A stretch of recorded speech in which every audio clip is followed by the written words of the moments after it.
Hello, students. Welcome to IAS by Heart. This is the most awaited series, the Prelims Heist Season 2. This aims to help you to crack the prelims of June 27, 2021. So, in this series, we'll be giving you about 500 plus most probable questions that has high probability of asking in the prelims question paper. So I request you to kindly follow this series every day to get the best out of this initiative. So this is episode 2, and in today's video we'll be looking at the most probable questions from each subject like polity, economy, etc. So without any further delay, let's get into today's video. Let's look at the first question. This is from Polity. Consider the following regarding breach of privilege motion. This was in news recently. So, how current affairs will influence the static part? That is the base of this question.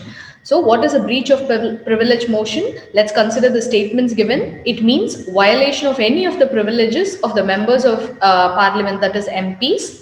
The speaker or chairman can decide on the privilege motion himself or herself or refer it to the privileges committee. We know there is a privileges committee in the parliament. So the third statement is regarding to that. It is an ad hoc committee which examines the cases of breach of privilege and its members and recommends the appropriate action. Can you guys guess which is the correct answer? I'll give you a few seconds. Okay, let's look at the correct answer. The correct answer is 1 and 2 only. Both these statements are correct, except the problem is this is not an ad hoc committee, rather, it is a permanent committee. To understand this question further, let me tell you what is a privilege, what is a breach of privilege, what are the how will it be decided, etc. in the next slide.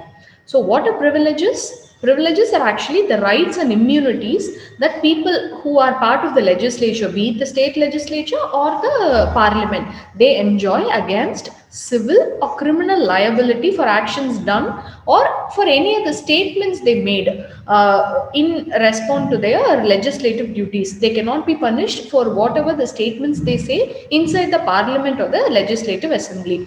So, what are the constitutional provisions regarding this? The powers and privileges is mentioned in Article 105 for the House of Indian Parliament and Article 194 for the state legislature. Moving on. So, what constitutes breach of the privilege? Actually, to be true, there is no clear or notified rules to decide what is constitutes breach of a privilege and what the punishment it attracts. There is no clear. For example, in our constitution, there is no definition for minority, political party, judicial review, etc. Similarly, what constitutes this breach of privilege, that is also not clearly mentioned. For any act that obstructs or impedes either house of the state legislature in performing its functions, that means which obstructs the people to function to perform the functions in a peaceful manner, that is called as a breach of a privilege. In short, it is a breach of privilege and contempt of the house to make speeches or print or publish what is happening in the proceedings of the house, what is happening in the committees, etc., or even assassinating character or conduct of a legislature. All these constitutes breach of a privilege. So, what is the procedure followed in the alleged breach of the privilege? Actually, what happens is the speaker or the chairman constitute the privileges committee. This committee consists of 15 members in the assembly and 11 members in the council. That is with respect to the state legislative assembly. They are nominated based on the party strength.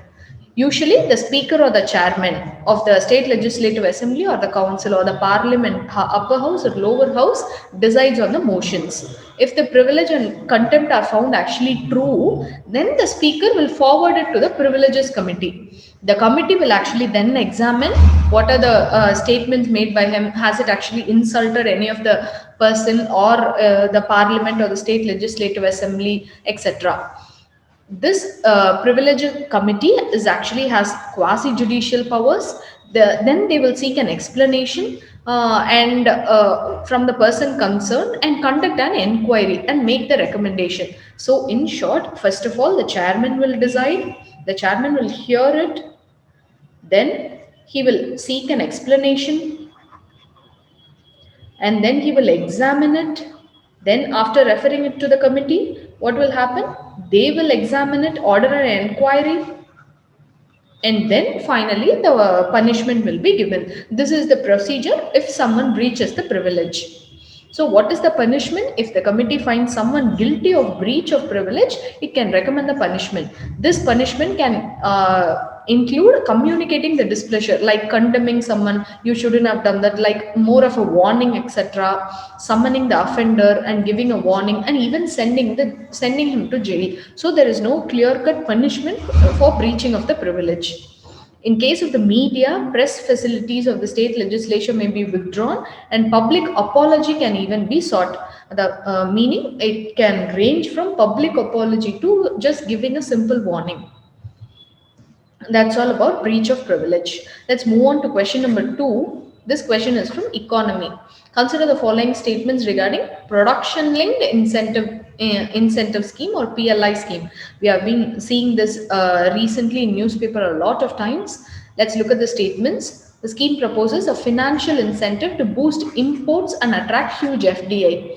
See, the question asks about production linked incentive scheme. This talks about imports and FDI. This statement sounds quite irrelevant. Anyways, let us put it on hold. This scheme will give cash incentive for 5 to 7 years in all the sunrise and important sectors. We know sunrise sector are sectors which are blooming up in the recent years. For example, health industry, medical tourism, these are the industries that are blooming up only in recent days. So those are called as sunrise sectors. Mobile manufacturing, all these are sunrise sectors. Recently, government gave its approval for inclusion of specialty steel under the PLI scheme. We'll look at what is specialty steel, etc. Let's look at the correct answer first. The correct answer is 2 and 3 only. As I said before, this does not boost import. In fact, it aims to increase the manufacturing, that is production. So statement 1 is incorrect. The correct answer is C, 2 and 3 only. Recently, Union Minister for Steel, who is Mr. Dharmendra Pradhan, said in a written reply that it has given approval for inclusion of specialty steel under PLI scheme. First, let's look at what the scheme is. The aim of this scheme is to make India a manufacturing hub. The government recently announced PLI scheme for mobile phone, pharma products, medical equipment. All these are sunrise sectors. That is the sectors which are blooming right now. This scheme was notified on April 1 as a part of National Policy on Electronics last year. It proposes financial incentive to boost manufacturing, attract large investment. So, to make India a manufacturing hub and a base for markets, that is the aim of this scheme. As the name suggests, PLI, that is production linked incentive. The incentive is given for 5 to 7 years and it is given for production, not for import. Okay. What are the main features of the scheme? It shall extend an incentive of 4 to 6% on incremental sales. That is sales from 1 year to another year. If the sale improves, you will get more incentive. For goods manufactured in India and covered under targeted segments to eligible companies for a period of 5 years starting from 2019, and 2019 is considered as the base year. The scheme will be implemented through a nodal agency which will act as a project management agency. It will be responsible for secretarial, managerial, implementation support and carry other responsibilities as assigned by the MeitY ministry, that is Electronics and Information Technology Ministry. So what is the eligibility for the scheme? The companies that make mobile phone which sell for 15,000 will get or more will get an incentive up to 6%. That is, if a company is manufacturing mobile phones and each phone costs more than 15,000, it will be eligible to apply for this scheme. On incremental sales of all such mobile phones. In the same category, a company which are owned by Indian nationals, that is, if the company is manufacturing in India and the owner is also an Indian, that will have that will attract an incentive up to 200 crore for the next 4 years. So the main aim is to boost production. So what are all the investments that will be considered in it? all electronic manufacturing companies, either Indian or have registered a unit in India. For example, if Samsung has a registered unit in India, that will also be eligible. These companies can either create a new unit or seek incentive for the existing units. However, all investment done by companies on land and buildings for the project will not be considered. The main focus is only on the products that are manufactured, not on infrastructure. And in the question, we dealt about specialty steels, remember? So what is specialty steels? They are also called as alloy steels. We can call them as customized steels because they are composed of additional alloyed materials that result in special properties. For example, if steel has a very special property, for example, if a boiling point is certain degrees Celsius, but we want to increase it even more, then we add a few materials and make the property of the steel even more how we want it, like customizing to our needs. That is called as specialty steels. They are engineered so as to provide a superior performance under specific conditions. For example, in normal conditions, steel might melt at certain degrees Celsius. If we add another property or if we add more valuable materials to it, then the property can be enhanced. Those are called as specialty products. If it is added to a steel, it is called as specialty steels. I hope this question was clear.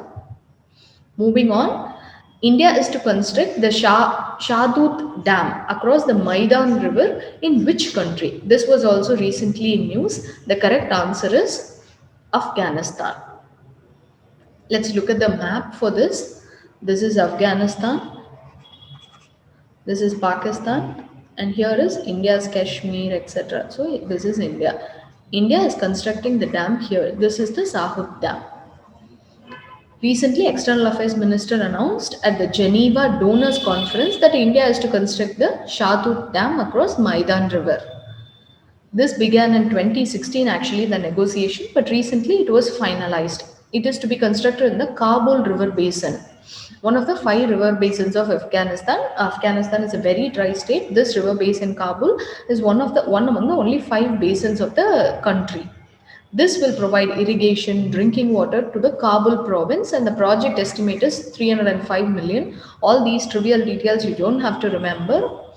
It will recharge the groundwater. So, for irrigation, groundwater recharge, drinking water, etc., this dam will be heavily useful. This will also contribute to national food security because it will help in the production of fishery, crops, industries, etc. It also has an avenue to promote tourism and thereby increasing the income opportunities. Along with Sahut Dam, India pledged to rebuild 80 million worth of projects. So the bilateral relations of India and Afghanistan, we have to read all the 7 countries which constitute the Indian subcontinent. So one among the country is Afghanistan. So that's why this was in news. Recently, what is happening is US has been pressurizing India to deploy its army along with its own army to bring peace in the country. But India does not deploy, or it does not believe in imposing force to bring in peace. Therefore, India refuted US proposals and focused on developing the country on by helping its infrastructure, because India believes that development is the permanent solution to end the conflict. To end a conflict, if you start a conflict, there cannot be a proper solution, correct? So India believes in development of infrastructure. It is also against the policy to involve the military and security of other countries. We don't do it. We follow the policy of non-interference in other states' internal matters. So, as a helping hand, let's look at what are the projects India has done. The first one, we have proposed a road project from Saranj to Dalaram in western Afghanistan. The second project, this one, a transmission line. The third project is the Salma Dam. This Salma Dam across Hari River in Herat province was actually called as Afghan India Friendship Dam. So, if you get any question regarding India Afghanistan relations, you can quote all the projects that India has been doing. Recently, we have also pledged 80 million US dollars for Afghanistan. And the fourth project, this is Afghan Parliament We have also funded it to give this parliament a shape. Fifth one, a substation. So that's all about India-Afghanistan relations. Let's move on to question number 4. Consider the following statement with respect to India Innovation Index. This is from Reports and Indices chapter. India Innovation Index seeks to rank states and union territories based on their relative performance of supporting innovation. That's what the index also says. So it sounds logical. It is divided into states are divided into four categories: major states, minor states, union territories, and northeast states. Niti Aayog is the body which releases India Innovation Index. Let's see which of the statements are correct. The statements 1 and 3 are correct, because if you have been following various indices that India releases, there is not a category that is called as minor states. We usually have major states, that is bigger states like Karnataka, etc. Karnataka, Tamil Nadu, they fall under the bigger state category, and then UTs, and then hill states. There is no category called as minor states. Recently, the second edition of Niti Aayog India Innovation Index was released. Karnataka is the most innovative state for second year in row. Maharashtra piped Tamil Nadu to the second spot. So, first one is Karnataka. As you can see here, Karnataka, Maharashtra, Tamil Nadu is in the third place. And then the top 10 states, the 10th place in Punjab. The bottom of the list was backed by Bihar. Since this is released by a think tank of India itself, this index becomes important. This was developed on the lines of Global Innovation Index to make sure that the innovation system innovation machinery in a country is going on for Indian states and union territories to design policies, drive innovation across regions, etc. The index attempts to create an extensive framework for continuous evaluation of the innovation environment, like how innovation is boosted in the education sector, in the working sector, etc. Ranking of states and union territories based on the index scores, recognizing opportunities and challenges, and tailoring the governmental policies, like customizing it according to each state's demand. For example, in one state there will be unemployment problem, in another state hunger might be the bigger problem. So we have to tailor the government policies according to that. What are the three categories? States, union territories, hill and northeastern states.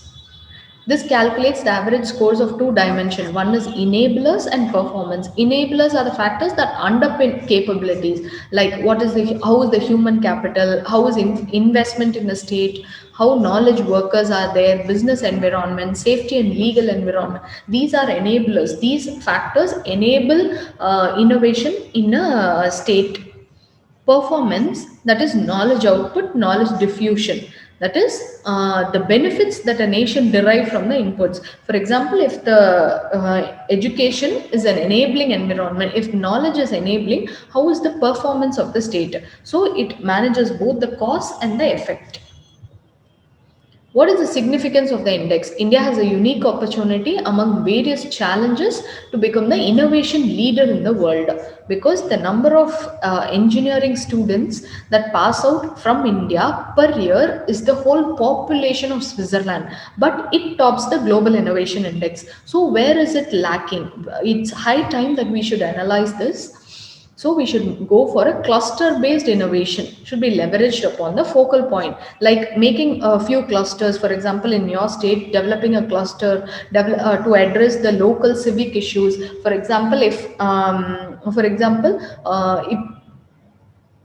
there are many temple flowers that are being waste. For example, in Andhra, in Tirupati, there are a lot of temple flowers that will be used for Tirupati Devasthanam, correct? So instead of throwing away those temple flowers, we can use it as a manure. You can use it for manufacturing of incense sticks, agarbattis, etc., thereby to providing more support for self-help groups. This is one of the innovative methods. The other one, what we can think is, instead of since we have banned plastic bags, we can go for other solutions which are replacement for plastics. For example, using tapioca for manufacturing of plastic bags, etc. So addressing how do we address the day-to-day civic problems in more of an innovative fashion? That is what is innovation is concerned. The index is a great beginning to improve the environment of innovation in the country as it focuses on both the input and output components of the idea. The index is a good effort to benchmark the performance of the state, thereby promoting competitive federalism. Competitive federalism meaning there should be healthy competition between states so that there be growth of each one. Moving on to question number 5. This is with regard to environment. Which country has planned to create world's first energy island? Since there has been a far cry regarding how we should conserve energy, we should make sure that we are using more and more of renewable energy. This question finds its importance. So, which country has planned to create the world's first energy island? The correct answer is it is Denmark. All these countries top the use of renewable energy, but this country has shooted this idea of creating an energy island. So this is a rough sketch or rough model of how this island would look like. This artificial island will be built in the North Sea to switch to green energy. This will strengthen the integration of Europe's power grid and increase the renewable electricity production necessary for a climate neutral Europe. That is to make sure that the emission made from the country or from that part of the world is not affecting the climate. So, what is an energy island? It is actually based on a platform that serves as a hub for electricity generation. For example, by using wind farms, tidal energy, hydro energy, etc., it provides supply to the whole country. The primary purpose is to provide large scale offshore wind power. As you can see, there will be a lot of windmills that will be erected. This can be either offshore or inshore. It aims to connect and distribute power between Denmark and neighboring countries located about 80 kilometers in North Sea. I'll tell you where North Sea is. Majority will be owned by the government itself. It is called as the largest construction project to be undertaken. It is estimated to be as big as 18 football fields. Can you imagine? It's really fathomable, unfathomable. It will be linked to hundreds of offshore wind turbines and it will supply power to households, green hydrogen for use in shipping, aviation industry, etc. The main goal is shifting towards greener energy. Let's look at where North Sea is. This is in the border of, this is the British island that we know. Here is Netherlands, Denmark, Norway, etc. So the North Sea is in the middle. It is a sea of the Atlantic Ocean. It is surrounded by Great Britain, which comprises England, Scotland, etc., and Denmark, Germany, Norway, Belgium, France. Here you can see all this. Germany, Belgium, France, etc. The sea connects to the ocean by an English Channel to the south and Norwegian Sea to the north. So here is English Channel and Norwegian Sea is in the north. Moving on to the sixth question, HOPE mission, which aims to reveal more about the atmosphere of Mars, belongs to which country? This mission was actually planned in 2020 and now it has reached Mars and sent its first picture. This mission belongs to UAE. The launch of UAE first mission to Mars was scheduled on July 16 to launch. It will take off from the launch site. The launch site is in Japan. I've given you here. This is UAE. The launch will be done from Japan. Cruising distance is about 493 million kilometers. The arrival will happen in February 2021. That's why this was in news. That is why I've asked this question. So why July launch matters? The spacecraft must blast off from Earth during the brief launch window because only during this time the Earth and Mars orbit. Actually, they orbit at a different rate. They are aligned to the closest point only every 2 years. Because if we miss this time, they will not be aligned in this position. And next time, we'll have to spend more fuel to align it to the orbit of the Mars.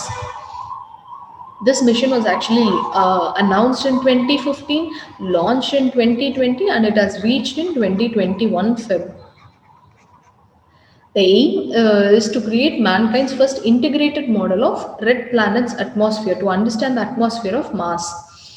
This spacecraft will study the thin atmosphere of Mars and it is officially named as Emirates Mars Mission or Al Amal. If successful, this will join six others in studying Mars from US, Europe, and India. The orbiter probe will have a mission life of 1 year, which is actually equal to 2 Earth years. In Mars, it is 1 year. In Earth, it is 2 years. What are the objectives of the probe? To understand the climate dynamics, global weather map, by studying the lower atmosphere. For example, in Earth, the lower atmosphere consists of various other gases like ground level ozone, nitrogen, oxygen, carbon dioxide, carbon monoxide. Like we have to understand the lower atmosphere of Mars. Explain how the weather of Mars affects the escape of hydrogen and oxygen by correlating the conditions. What is the climatic conditions there? How the variability of hydrogen and oxygen in the upper atmosphere? Why Mars is losing these gases? That is to understand the whole atmosphere of Mars. It is known, in fact, that the red planet was actually once habitable from the signatures of flowing water. Because we read last year in current affairs that in Mars there is an evidence that water has flown in the lower surface, an organic material that point that there could have been living organisms.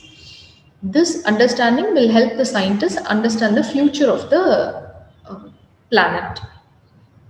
What are the various Mars missions? We know India's was Mars Orbital or MOM mission, ESA Roscosmos, that is European Space Agency's Mars Express, Maven project of NASA, Mars Reconnaissance Orbiter, Mars Odyssey.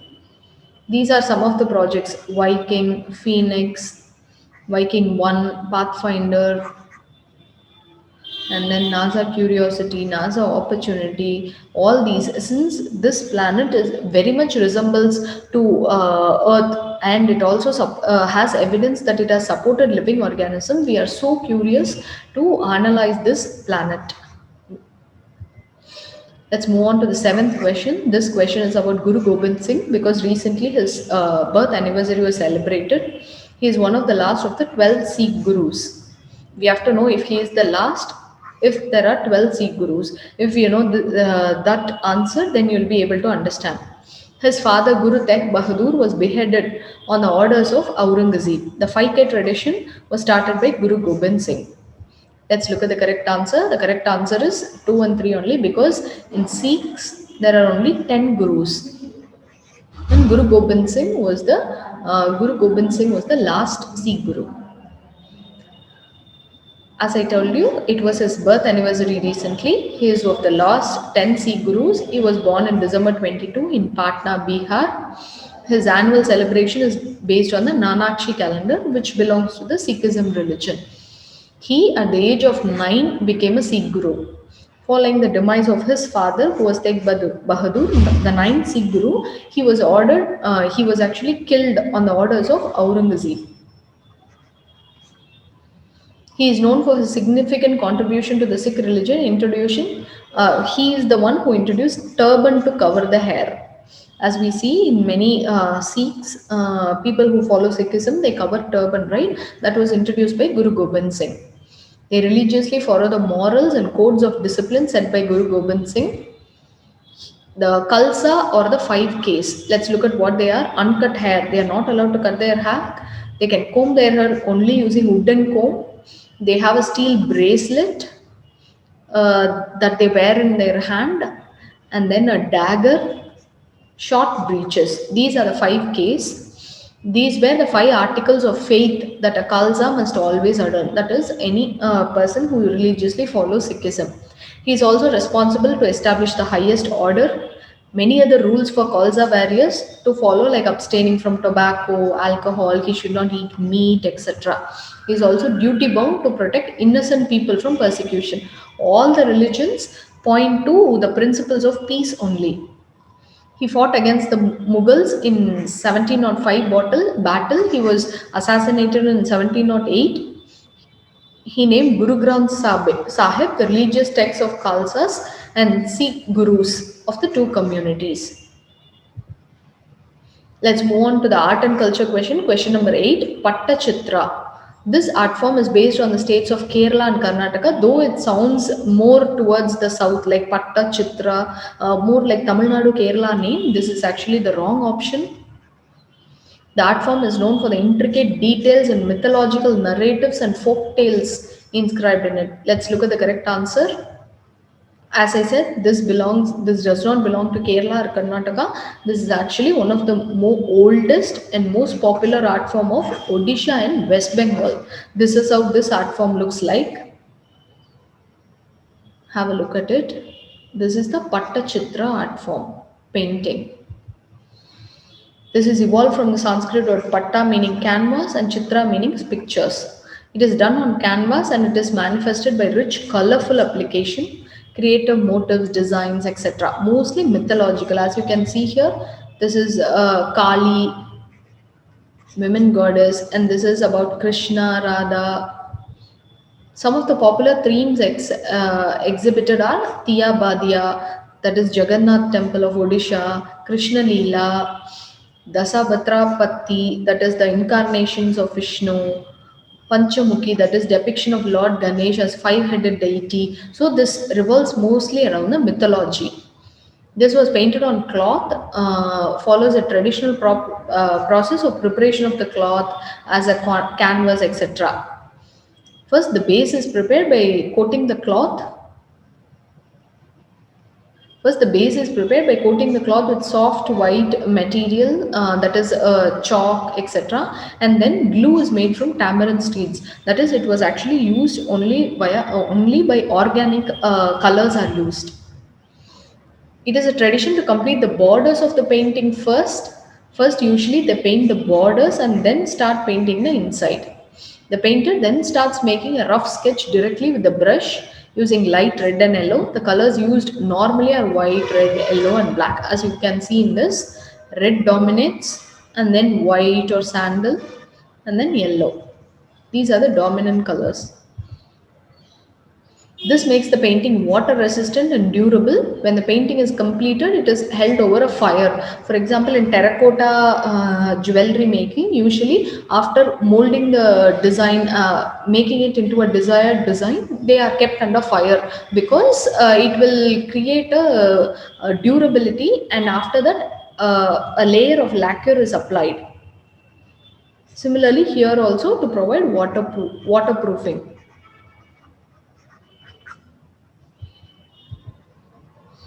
Let's move on to question number 9, Vigyan Jyoti program. This relates to government schemes. It is launched by Department of Science and Technology. It is intended to create level playing field for meritorious girls in high schools to pursue STEM, that is science, technology, engineering, mathematics in higher education, because the number of women proportion in these courses are really low. There are so many scientists who are involved in artificial intelligence research, but unfortunately the proportion of women in that research itself is very low. The program started at school level for meritorious girls of class 1 to class 12. See here, this statement says in high school, but this says class 1 to 12. Can you see the contradiction?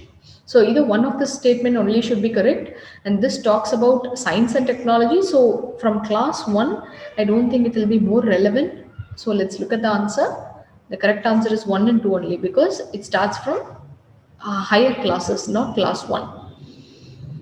This scheme was actually announced by the president on National Science Day, that is 28th February, launched by Department of Science and Technology to create a level playing field for meritorious girls, as I said, in STEM courses, that is science, technology, engineering, mathematics, and to make them self-reliant. The classes covered are from 9 to 12, and this was running successfully in various other schools. Now it is expanded to few more other schools. You can mention this initiative in your mains answers also, for the initiatives taken by the government for the welfare of the girl children. Beti Bachao Beti Padhao, Vigyan Jyoti program to promote children in STEM courses, etc. The activities include student parent counseling, visiting labs and knowledge centers, partners role model interaction, science camp, academic support classes, resource material, etc. Online academic support is also available, like video streaming, daily practice problems, etc. The second phase is expanded to 50 more districts, and already 50 districts are existing. Now addition is another 50 districts. What are the other initiatives by Department of Science and Technology to promote gender parity in STEM courses? Women Scientist Scheme is one other initiative to provide women scientists and technologies who had a break in their career, either due to marriage, motherhood, or maternity, etc. They'll have a break in the career. Usually women have a break because of these three M's. If they have their career and they want to continue their science and research, they can get benefits under this scheme. The age group is 27 to 57.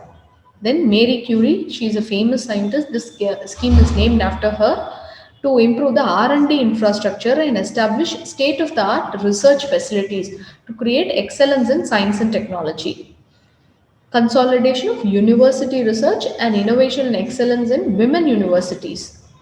So AI labs, these labs will be established in women universities with the goal to foster AI innovation to make sure that more women get into AI field.